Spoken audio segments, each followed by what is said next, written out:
Hello, I'm Tim Lewis, President of Bethlehem Structural Products.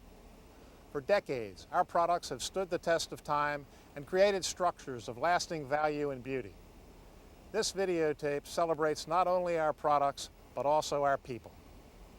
During the good times and bad, our employees have had pride in their work, pride in their products, pride in their heritage, and pride in each other. As we make the transition from steelmaking to our new business, we need to reflect on our years as a fully integrated facility and celebrate the contributions our people and products have made to our customers and our country.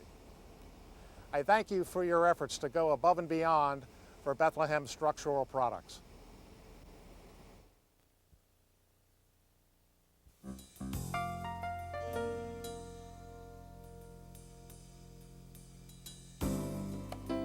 The year was 1645, and steelmaking was different then. Actually, America's steelmaking began as iron making in Saugus, Massachusetts, where iron was produced in stone furnaces. Over the years, small iron companies slowly spread throughout the states. One such company was located in Bethlehem, Pennsylvania. It was called the Bethlehem Iron Company. By 1873, the small plant was rolling steel rails, and around the turn of the century, the Bethlehem Iron Company leased its facilities to a new organization, the Bethlehem Steel Company. In 1905, Charles Schwab reorganized the company and became chairman, and over the years formed a strong team with Eugene Grace, who was named president in 1916. Schwab and Grace converted Bethlehem into a supplier of a wide range of steel products. Structural steel was the new kid on the block, a risky business for any steelmaker at the time. But Charles Schwab saw a future in this new product, and orders rolled in. As steel rolled out, Bethlehem's products began to change the face of the nation.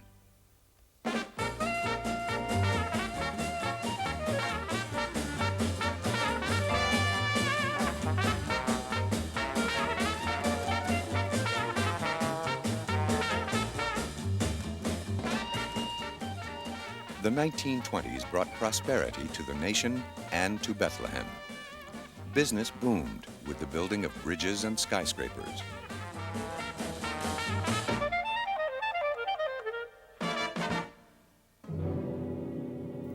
But as the 20s came to a close, the nation's most devastating depression took hold, and Bethlehem had little to produce.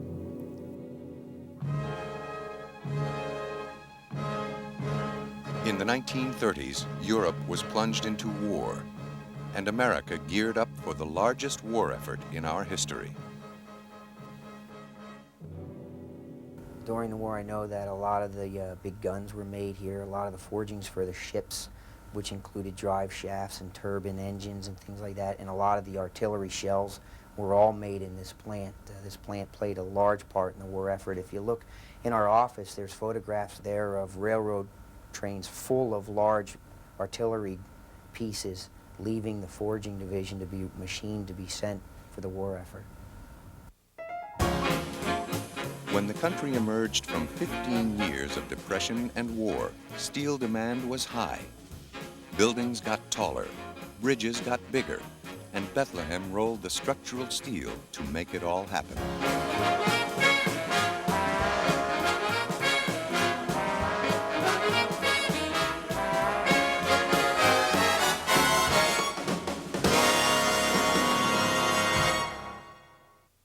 Prosperity continued through the 60s and 70s, and Bethlehem began to modernize. The old open hearth furnaces were replaced with a new basic oxygen furnace, increasing quality and output. Well, it started here in December the 2nd, 1968. I was here the first day that we started making steel here, and at that time we had approximately 95 men. We are now down to 34 men doing the same job. We got a lot smarter, I believe, and to help get the product out. From what I've seen over the years, we've had a very good workforce here in Bethlehem. Improvements in productivity and quality were evident throughout the plant. At the blast furnaces, a new world's record for blast furnace production was achieved.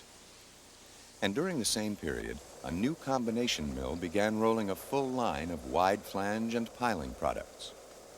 Even the older steam-driven 48-inch mill was improved by some very creative workers. For instance, in the late 70s and early 80s, we generated a computer screw-down control system, okay, on this mill. We invented it ourselves. It still represents the cutting edge. There's not a mill in the United States or Europe or Japan that has the technology we're currently using to operate this old steam-driven mill. During the 70s, one of the oldest and most important contributors in the plant was also modernized. The role of the foundry in the past for the Bethlehem plant was a significant one. The foundry department was a heavy cash contributor to the Bethlehem plant. And for the corporation, it was very important as well because this foundry supplied all the molds to all the corporate facilities. And before the inception of casters, everybody was ingot-based.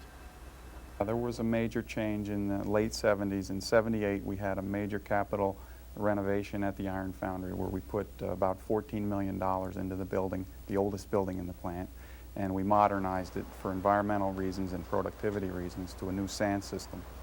And I think the technology that we have is one of the most modern technology available in that area. The modernization and technological improvements of the 70s included major capital investments in protecting the environment, improvements that have continued to this day. At the coke ovens, advanced technology not only cleans the air, but puts Bethlehem in compliance with tough environmental laws. Today, with the technology in place and continuous employee training, the environment still remains a high priority for Bethlehem. Well, they sent us to school for a week, which really helped me. And one of the most important things was me getting involved to see what's going on. And that should be everybody's effort to get involved too. But as the plant continued to modernize and improve during the 60s and 70s, change was on the horizon for the 80s.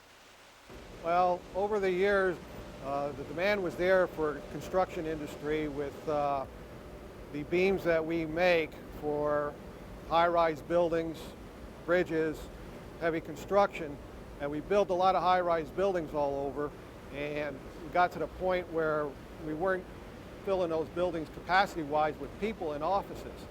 So the demand for the construction industry and construction itself went down, and that was one part of the overall situation with our tonnage being down, the demand in the marketplace. In addition to that, there were mini mills that came into play to make the construction type steel that we were making, and got into a competition type situation where we were being hit on both sides, by the market and by competition. Bethlehem was being hit on many sides. Changes in the marketplace, competition by mini mills, and the unfair dumping of foreign steel on our shores. Forces all too strong for Bethlehem to ignore. But through it all, a decrease in operations and employees, a strong sense of pride remains. Being employed at Bethlehem Steel years ago and my feeling today gives you a certain amount of pride.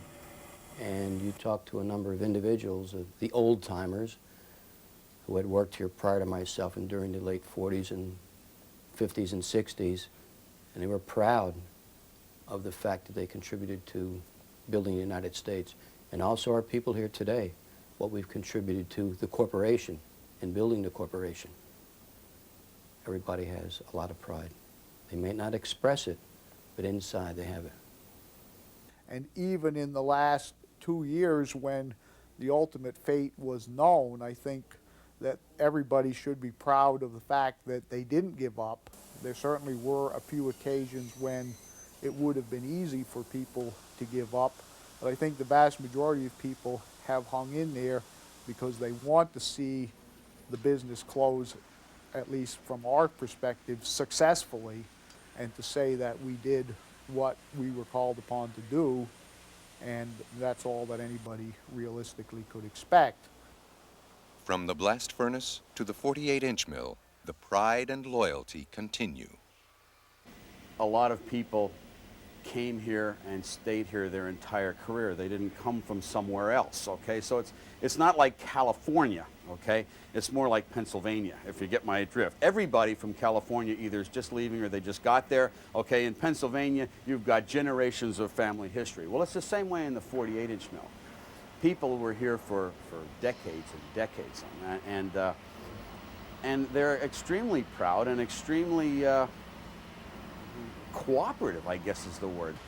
Like I say, my father had 47 years. He started real young. And I always wanted to do what my father did. And I think he wanted to see me here with Bethlehem Steel also. So I think you could say he was proud of me. The employees of this whole plant, I think, are very exceptional for the simple fact is that there's 1,500 of us in this plant at least that know we're going to lose our job. And every day they come to work and they still put out a good product, a very good product, at a good cost. And that alone shows you that nobody in this plant has quit yet. They are still working and they're still working hard, and they come to this plant, to this department, and they still have that pride of putting out a very good product.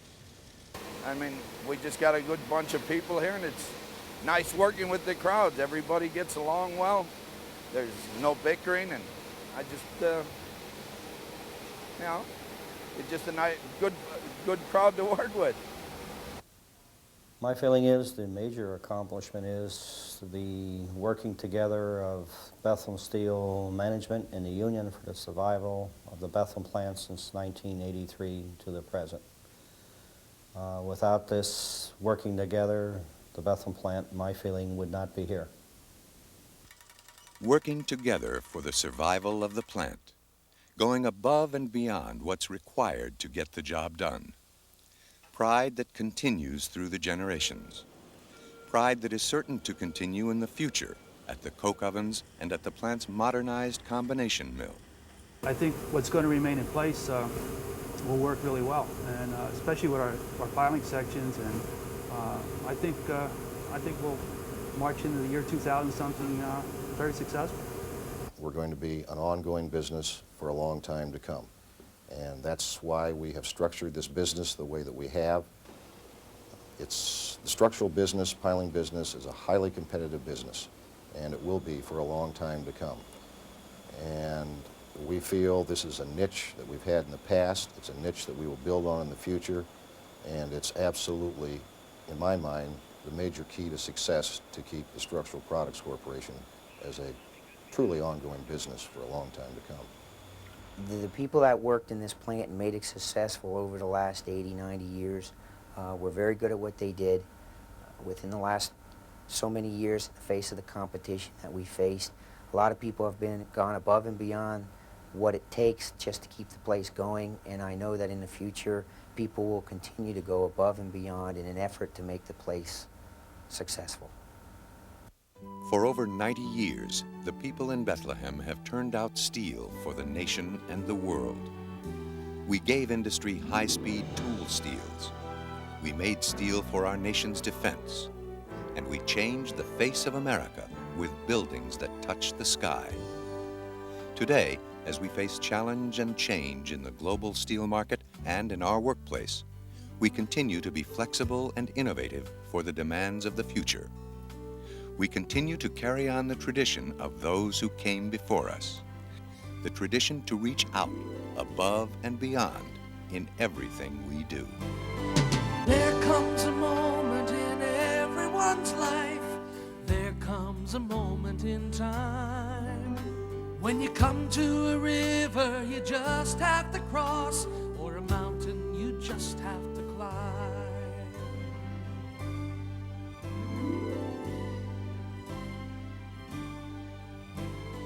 This is the moment, and now is the time to reach out where no man has gone. Time to break through the barriers, blaze a new trail. Time to reach out above and beyond. Reach for the future, let go of today. Tomorrow will bring a new dawn.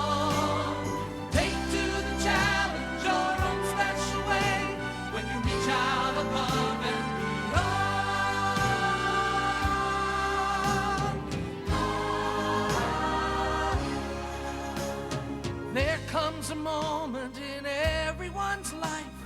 There comes a moment in time when the future will open a whole new frontier, and you reach out above and beyond.